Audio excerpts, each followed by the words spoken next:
This video is going to go over question number 1 from the review. We have a list of babies with their various weights at birth. There's 20 of them, and it looks like they're listed in order. We want to use technology to construct a histogram of the data. So you'll want to go to Staplet or your calculator. You'll input your data here. Start by doing one quantitative variable,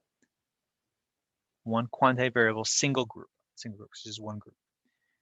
Click on that.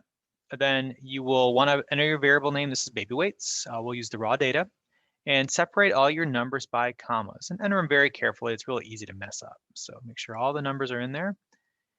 Click begin analysis, and it's going to, by default, give you a dot plot. We want to get a histogram, so we'll click on histogram. And it's good to have the interval widths, in this case, just by 1 pound. So you can see here, if you click over them, it'll tell you how the intervals are counted, and you can see the frequency is how many there are. So we'll want to draw that out. You can also put it in your calculator. Let me show you how. Go to your stat menu, go to edit, and click all your numbers into L1. Now you can go into your second y equals, and you can turn on the plot. There's your dot plot you're familiar with. That's your histogram. And we want to go into the window in this case. If you do zoom stat, it actually doesn't break down this histogram like you want it. So you would go to your window, and let's make your minimum 4, your maximum 12, and let's count the x scales by 1, and also make your y max 10. That gives you a little bit of a cushion on either side. Those are usually pretty good for the histogram, and then you can do graph.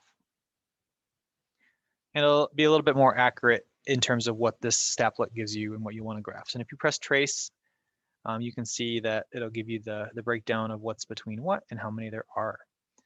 So we'll want to graph that. So you draw that by hand. Make sure you label the frequency and the baby weights, and then we'll talk about the next question. Once you've gotten that done, go ahead and go on to number 2.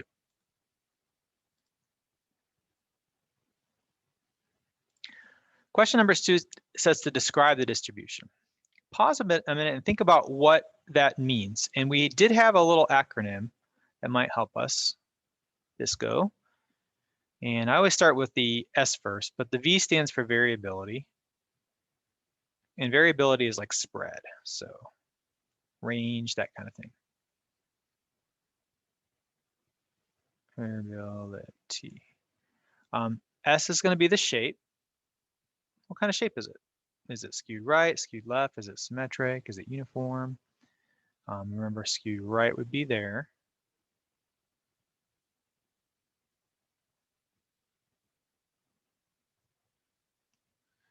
Skewed left would look like that. Approximately symmetric would have the single peak in the middle. You can also think about that like normal, but we tend to shy away from using the word normal unless it talks about being normal. There's also less common ones like bimodal and uniform. Those are types of distributions as well. The center is C. Where is it centered? Where's the peak? And the O being potential outliers. So we want to kind of cover all that when you're talking about describing a distribution.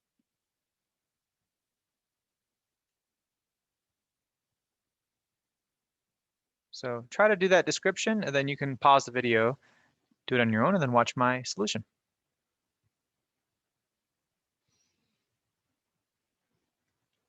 So in context, the problem, you want to talk about the distribution of the baby weights.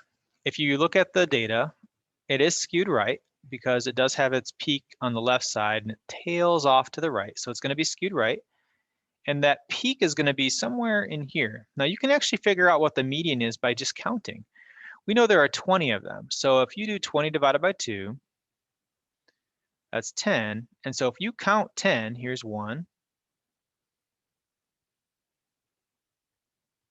Then you have 5 more. So 5, 1 and 5 are going to make 6. So the 10th number is going to be somewhere in there. So your median will be somewhere in that bar. So somewhere between 7 and 8.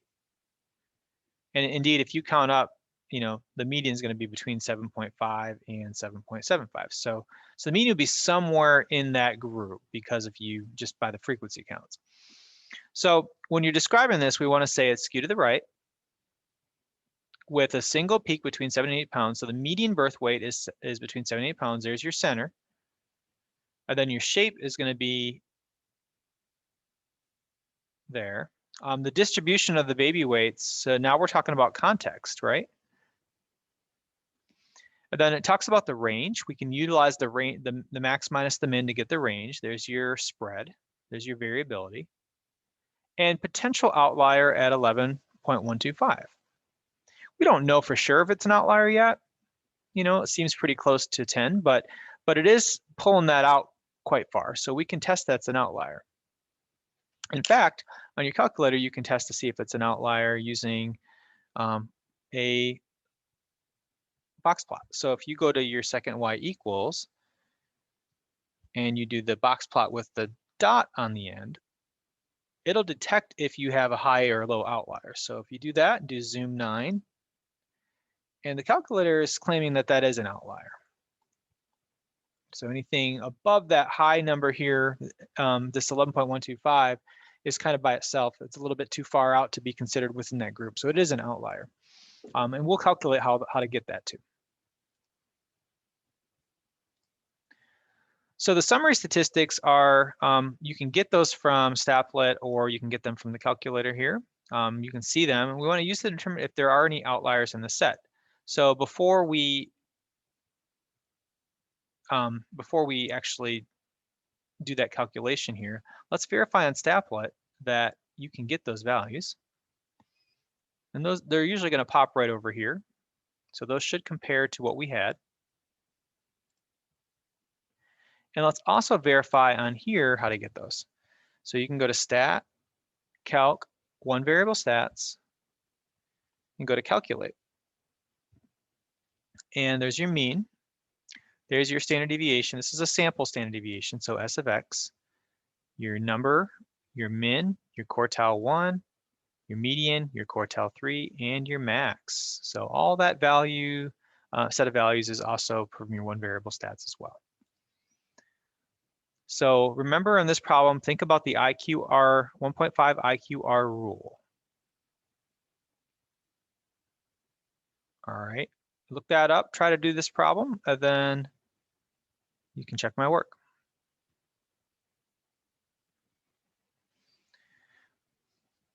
What you want to do here, the IQR rule is anything that's below Q1 minus 1.5 IQR and anything above Q3 plus 1.5 times the IQR is considered an outlier. So the first thing you want to do is get the interquartile range and do Q3 minus Q1. And your calculator will get you a 1.75 if you put that in. So if you do the Q1 minus that times 1.5, that's going to give you about 3.75 pounds. So no values below that in the set of data. Remember your min's 5.5, right? So there's nothing below that. But your 8.125, your Q3 plus 1.5 IQR, anything above 10.75 is considered an outlier, and you have one value from the data that's above that. So that is considered an outlier according to that rule. So since 11.125 is greater than 10.75, there is one high outlier. All right, letter D. Oops, the scale at the hospital is reporting weights at 0.1 pound too high. Find the mean, median, standard deviation, IQR of the corrected weights. Oops, so too high means we got to subtract 0.1.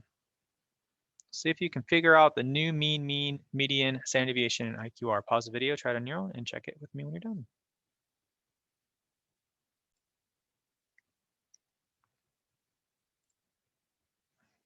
Adding or subtracting numbers to a distribution only affect locations and centers. They do not affect the spread.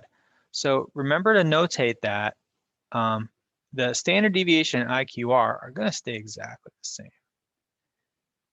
See that? Because when you're moving a set of data, if you're shifting the whole thing, and if you're just shifting it, like in this case, down a little bit, it's not going to change how it's spread out. It's just going to change where it's located. So your centers will move, but your overall distance between high and low, or Q3 minus Q1, or even standard deviation, how spread out it is, that's not going to change. So we're only going to want to subtract these numbers from the mean and the median, not the standard deviation and the IQR. So here are your new values, but these ones stayed the same.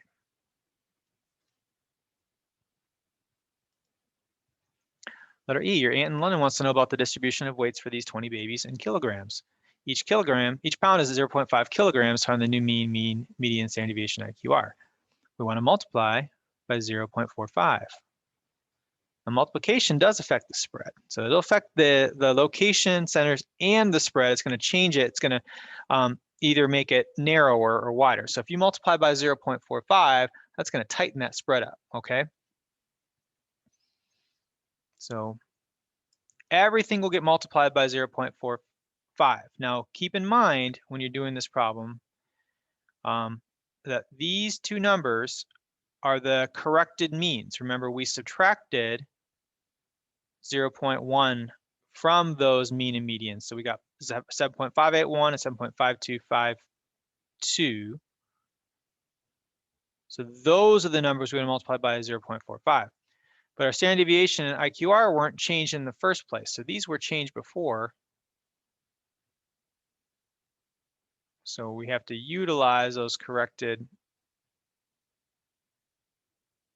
mean and medians to get your new mean, median, standard deviation, IQR. And again, because you're multiplying by a smaller number, that's going to make the spread less, and it's going to make your IQR less as well.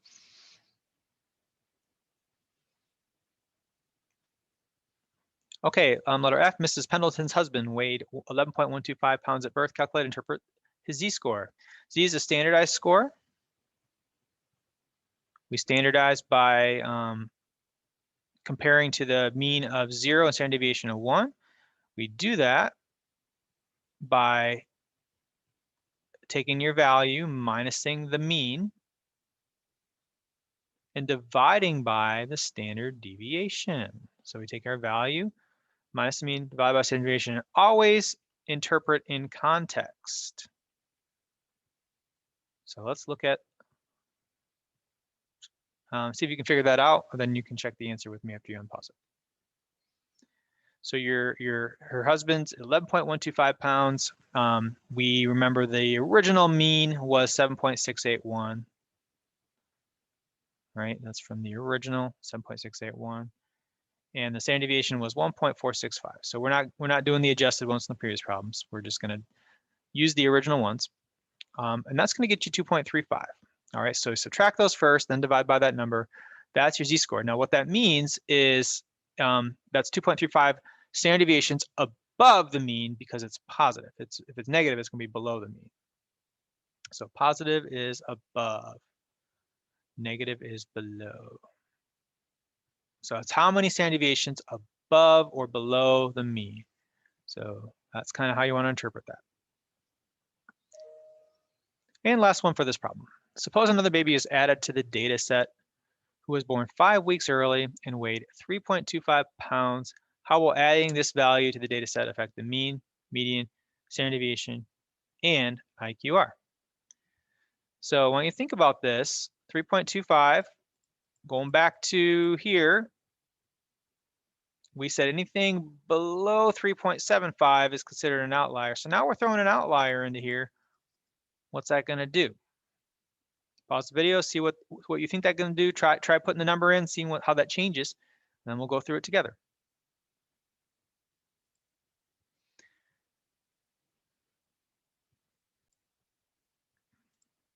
I went ahead and actually put this in here so you can see what happens. And notice that it adds a little bar here. It kind of shifts, makes it more spread out.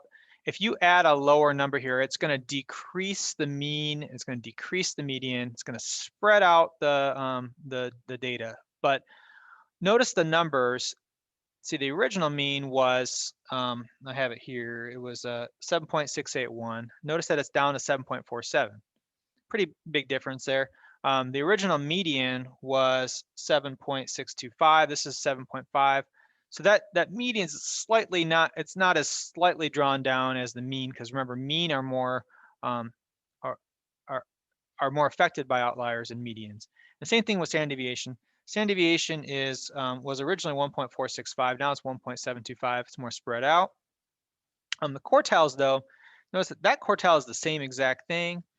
This is a little bit less. So if you subtract those, yeah, the IQR is going to be a little bit bigger, but not as big of a jump as the standard deviation. So to summarize that, it's gonna lower the mean. It's gonna slightly lower the median, because medians are more resistant to outliers. It's going to increase the standard deviation, and it'll slightly increase the IQR, because again, those are more resistant to outliers.